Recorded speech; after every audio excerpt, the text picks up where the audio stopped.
Muy buenos días, compañeras, compañeros. Yo deseo hacer algunas consideraciones, una reflexión sobre lo que está sucediendo en nuestro país y a partir de eso, en qué contexto se está planteando esta privatización de la riqueza petrolera. En primer lugar, lo que el gobierno de la República ha denominado el Mexican Moment internacionalmente, el MEMO, el momento de México, había puesto en el centro que ese momento de México, Mexican Moment, tendría como atractivos una transformación de fondo que además se daría inmediatamente, que sería verdaderamente impresionante. ¿En qué se centraba este Mexican Moment, esta difusión, esta publicitación de lo que acontecería en nuestro país? En una reforma laboral que crearía miles y miles de empleos. Pero a un año de que se haya hecho esa reforma laboral, ahí están las cifras oficiales que hablan de que en realidad no solo no se han creado los empleos que se esperaban con esa reforma laboral, sino que comparado con el año anterior hay una disminución. Al mismo tiempo se había publicitado que México entraría en la modernidad en materia de telecomunicaciones por una gran reforma que además yo misma compartí en su espíritu. Y sin embargo, compañeras, compañeros, a un año de esto, esa reforma en telecomunicaciones no arranca, no está la ley secundaria. El día 9 de diciembre era la fecha para que esto se diera y no existe. El resultado es verdaderamente lamentable porque no se ha concretado. En materia de educación, si bien es cierto que en el caso de calidad educativa, algunos hemos señalado, muchos diría yo, coincidiendo desde diversos ámbitos, que es indispensable que haya calidad educativa. A un año de debate, por estas fechas estábamos en eso, no vemos que se avance en el tema de calidad educativa, porque independientemente o al margen simultáneamente del asunto laboral, de derechos laborales de los maestros y maestras, se planteaba que habría calidad educativa porque habría recursos, había una transformación de las instituciones de educación pública, desde las primarias hasta las escuelas normales, y no vemos resultados. Y si hablamos de algunos otros índices, indicadores, para medir cómo va este Mexican Moment, lo que diremos es que es absolutamente preocupante el resultado. A un año, el Producto Interno Bruto se había dicho que crecería este año a más de 3.8%, que estaría cerca de 4%, pero el propio secretario de Hacienda ha tenido que decir que es 1.2%. Los especialistas dicen que terminaremos este año, ahora en diciembre, si acaso con el 1%, es decir, la situación es dramática.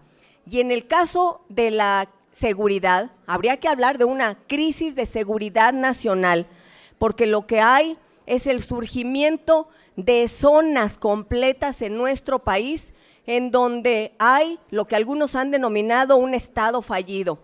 La creación de estos y la aparición de estos grupos de autodefensa armados, lo que muestran es la incapacidad del Estado mexicano para garantizar tranquilidad y paz. Esto nos habla, junto a la información sobre el número de pobres en nuestro país, que ahí están los datos que se han dado a conocer apenas hace unos 10 días, ya hablan de 1 millón más de pobres en el país en este año. Bueno, entonces la pregunta es, ¿en dónde está el Mexican Moment, el momento mexicano tan publicitado? La realidad es que hay un fracaso en echar a andar al país. Y en el terreno energético, en el del petróleo, se decía que este sería el tema principal, la cereza del pastel, el tema predominante para hablar de una transformación dinámica muy fuerte en el país.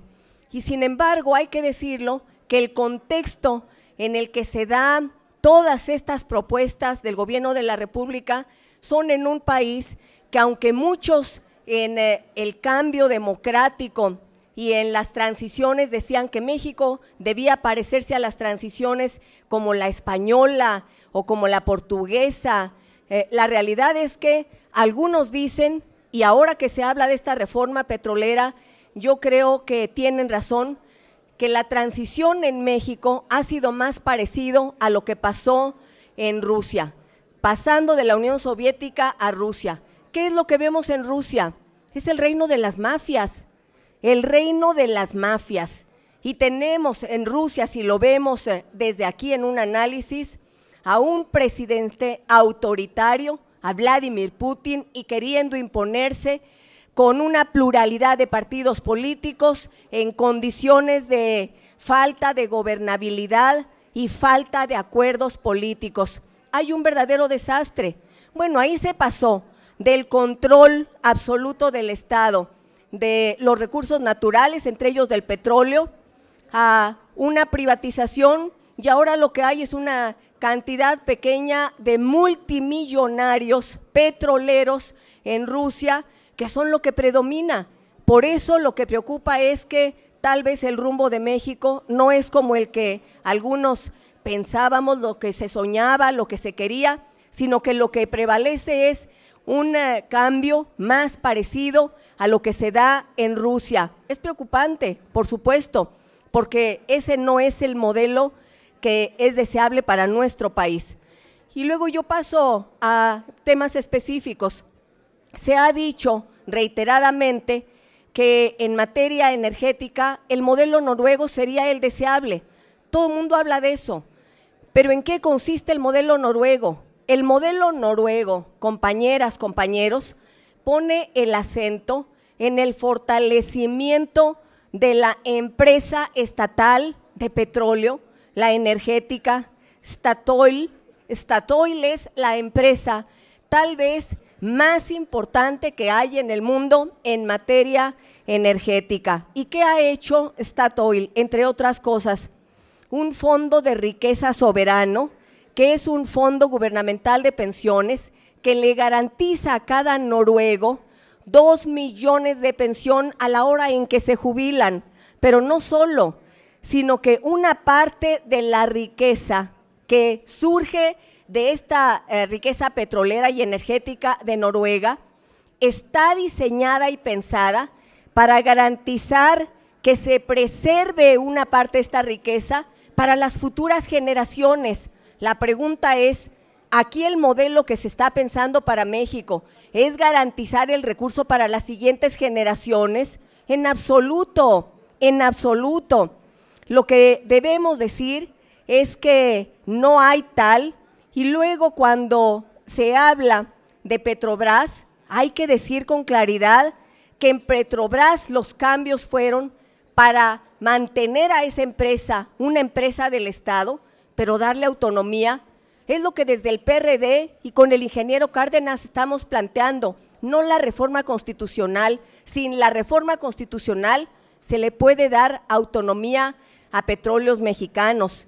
Lo que Petrobras ha hecho fue darle capacidad para reinvertir sus ganancias a Petrobras. Eso es lo que no se ha hecho en México, porque aquí, en el caso mexicano, lo que sucede y resulta verdaderamente grave y lamentable, que el 100% de las ganancias de Pemex van a utilizarse por el Estado mexicano para una diversidad de asuntos que no tienen que ver con el fortalecimiento de Petróleos Mexicanos y de la empresa petrolera.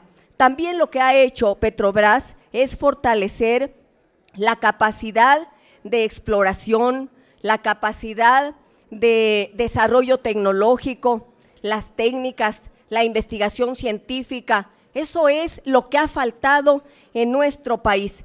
Y la pregunta que muchos nos hacemos, por lo menos yo, y he escuchado a otros que nos hacemos es, ¿por qué en México, por qué no dejamos de pensar con estos esquemas de que solo la iniciativa privada puede transformar las cosas cuando hemos visto que ha sido un desastre la iniciativa privada? Ahí está la banca, compañeras, compañeros. En el caso de la banca, viene un desastre cuando pasa de estar en manos del Estado y se privatiza, viene el Fobaproa y tiene que rescatar el Estado mexicano con recursos públicos a los banqueros enormemente ricos. Eso es lo que ha sucedido, son ineficientes. Y si pensamos fuera de la caja, como hoy se dice, ¿por qué no pensamos en una reforma de Pemex que sin tocar la Constitución le permita a Pemex, por ejemplo, a nuestra industria petrolera asociarse? ¿Asociarse con quiénes? En una de las últimas ocasiones que vino el presidente Lula, planteaba una asociación entre Pemex y Petrobras. ¿Y por qué no pensar en esa asociación? ¿Y por qué no pensar, por ejemplo, en una asociación de Pemex, no con la iniciativa privada, sino con la empresa estatal noruega, que además se destaca en el planeta por tener altísima capacidad técnica y científica para poder hacer perforaciones en aguas profundas? Eso es lo que deberíamos estar planteando, compañeras y compañeros, pensar fuera de la caja, pensar en que México mantenga la rectoría y las riquezas naturales y estratégicas porque son asunto de seguridad nacional. Termino, presidente. Pensemos fuera de la caja y no pensemos que privatizar va a ser la solución. Esto de que va a venir la iniciativa privada y las empresas extranjeras vendiéndonos espejitos a salvarnos es una idea que ofende a la nación. Ya se ha hecho en otras ocasiones. Ahí está la experiencia de Maximiliano. Compañeras y compañeros, que no seremos capaces como nación de hacer lo que ha hecho Corea, lo que ha hecho la India, lo que ha hecho Japón, lo que han hecho países que han salido adelante asociándose pero sin subordinarse, a partir de sus propias capacidades, poniendo en el centro el conocimiento y la imaginación y por supuesto el deseo de cuidar a la nación. Eso es lo que deberíamos hacer. Termino, señor presidente, pidiéndole entonces que no se modifiquen ni el artículo 25, ni el 27, ni el 28 constitucional y que los transitorios sean revisados y desechados por una propuesta verdaderamente imaginativa, moderna, que defienda al país y que garantice una reforma de nuestras empresas petroleras y nuestros recursos estratégicos sin ponerlo en manos de la iniciativa privada, que los derechos y lo que defiende y los intereses son los propios y no los de la nación. Muchas gracias. Y nos vemos, por supuesto, el 2015 en la consulta popular.